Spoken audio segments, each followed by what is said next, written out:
दोस्तों, स्वागत है अपना मोटिवेशनल कट्टा चैनल में, जिसमें आपको मोटिवेशनल कहानियों के साथ यहाँ पर आपको मॉरल स्टोरीज से मिलने वाले ज्ञान से रूबरू करवाया जाता है। यहाँ हम आपके लिए ऐसी मोटिवेशनल स्टोरीज लेकर आते हैं जिसे सुनने से आपके जीवन में न सिर्फ एक सकारात्मक बदलाव आता है, बल्कि आप अपनी जिंदगी में वो सब कुछ हासिल कर पाते हो जिनकी आपने कल्पना की थी। यहाँ हम आपके लिए मॉरल स्टोरीज भी लेकर आते हैं। हर कहानी में एक सीख जरूर छुपी होती है, जिनसे आपको बहुत कुछ सीखने को मिलता है, जो आपकी जिंदगी में बहुत काम आती है।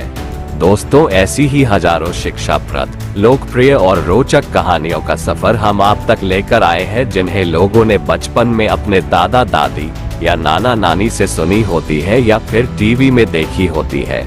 लेकिन यहाँ पर आपको ऐसी बहुत सी शिक्षाप्रद, लोकप्रिय और रोचक कहानियाँ मिलेंगी जिसे शायद ही आपने कहीं सुनी होंगी।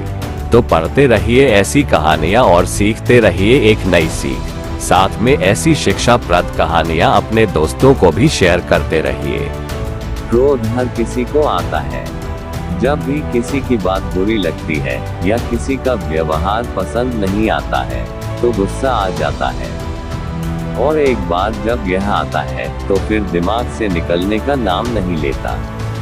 ऐसे में आप उस घटना को लेकर बैठ जाते हैं, उसके बारे में सोचते रहते हैं। हर समय वही बात दिमाग में घूमती रहती है। आप किसी से कोई भी बात करें, वह घटना बीच में आ जाती है। ऐसे में आप न चाहते हुए भी उस बारे में बात करने लगते हैं, उसकी शिकायत करने लगते हैं।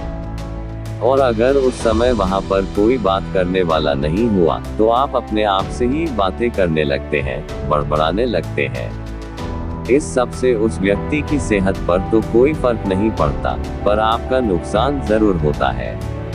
लेकिन अगर आप चाहें तो इस स्थिति से बच सकते हैं, इस नुकसान से खुद को बचा सकते हैं। कैसे, आइए जानते हैं महात्मा गौतम बुद्ध की इस कहानी के जरिए। एक बार की बात है, एक गांव में गौतम बुद्ध का प्रवचन चल रहा था।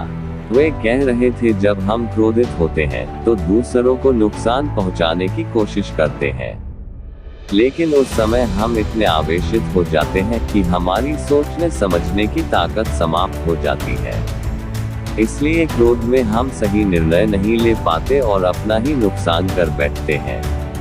बुद्ध की उस सभा में एक गुस्सैल स्वभाव का व्यक्ति भी शामिल था। उसे बात बात पर गुस्सा आ जाता था। आज भी वह अपने परिवार वालों से झगड़ कर आया था, और उस समय भी उसके दिमाग में उथल पुथल मची हुई थी। इसलिए उसे बुद्ध की बातें अच्छी नहीं लग रही थी। उसे लग रहा था कि जैसे बुद्ध उसे डांट रहे हो, सबके सामने उसकी बेइज्जती कर रहे हो। इससे उस व्यक्ति का क्रोध भड़क गया। वह अपनी जगह से उठा और बुद्ध के पास जा पहुंचा। इससे पहले कि कोई कुछ समझता, उसने बुद्ध के मुंह पर थूक दिया। ये देखकर वहां मौजूद लोग भड़क उठे और उस व्यक्ति के बारे में बुरा भला कहने लगे। लेकिन बुद्ध अभी भी अपनी जगह पर शांत बैठे हुए थे। उन्होंने अपना चेहरा पोंछा और बोले, क्या बात है वत्स, तुम्हें कुछ कहना है? उस व्यक्ति ने बुद्ध की बात का कोई जवाब नहीं दिया। वह बिना कुछ कहे वहां से चला गया। ये देखकर एक व्यक्ति से नहीं रहा गया। उसने बुद्ध से पूछा, महात्मन, उस मूर्ख व्यक्ति ने आपका अपमान किया और आपने उसे कुछ नहीं कहा।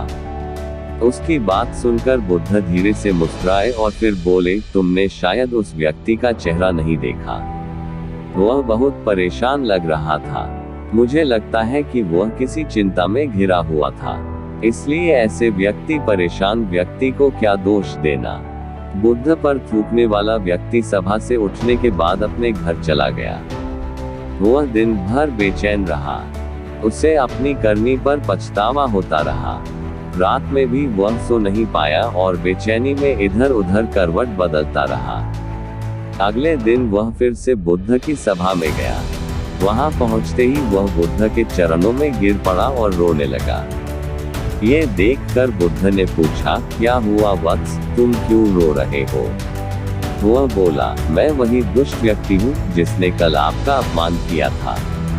पता नहीं कल मुझ पर ऐसा कौन सा पागलपन सवार हुआ जो मैं ऐसी घृणित हरकत कर बैठा। कृपया मुझे क्षमा कर दे। बुद्ध बोले, कल की बातें तो कल ही समाप्त हो गई वत्स। कल के बारे में आज क्या सोचना। अगर मैं उस घटना के बारे में सोचता रहता, क्रोध करता, तो उससे तो सिर्फ मेरा दिल दुखता। तुम्हें उससे कोई फर्क नहीं पड़ता। इसलिए बुरी घटना को याद रखना कोई समझदारी की बात नहीं है। इससे हमारी परेशानियां बढ़ जाती हैं और जीवन ठहर जाता है। इसीलिए अप्रिय बातों और अप्रिय घटनाओं को भूलने में ही समझदारी है। जो व्यक्ति ऐसी घटनाओं को भूल जाता है, वही जीवन में आगे बढ़ता है, और जो उनमें उलझा रहता है, उसका जीवन चक्रव्यूह के समान हो जाता है, जिसमें से वह चाहकर भी बाहर नहीं निकल पाता है।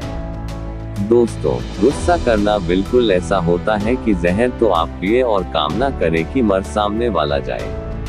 इसलिए जब भी कभी आपको गुस्सा आए, तो इस बात को ध्यान में रखें कि अगर आप किसी से नाराज होते हैं और रूठकर चुपचाप बैठे जाते हैं, तो आप अपना ही नुकसान करते हैं।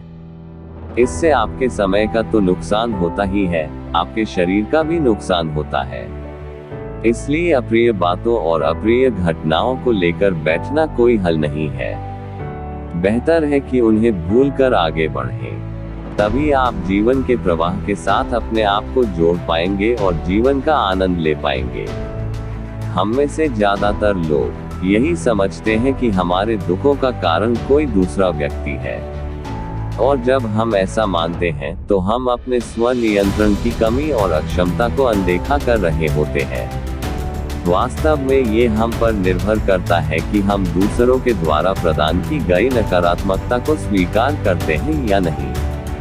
अगर हम नकारात्मकता को स्वीकार करते हैं, तो हम अपने पैरों पर कुल्हाड़ी मारते हैं, और जब हम उसे अस्वीकार कर देते हैं, तो घृणा, क्रोध, हिंसा हर किसी से मुक्त हो जाते हैं। दोस्तों, हमें उम्मीद है कि आपको बुद्ध की ये कहानी क्रोध आने पर पसंद आई होगी। धन्यवाद।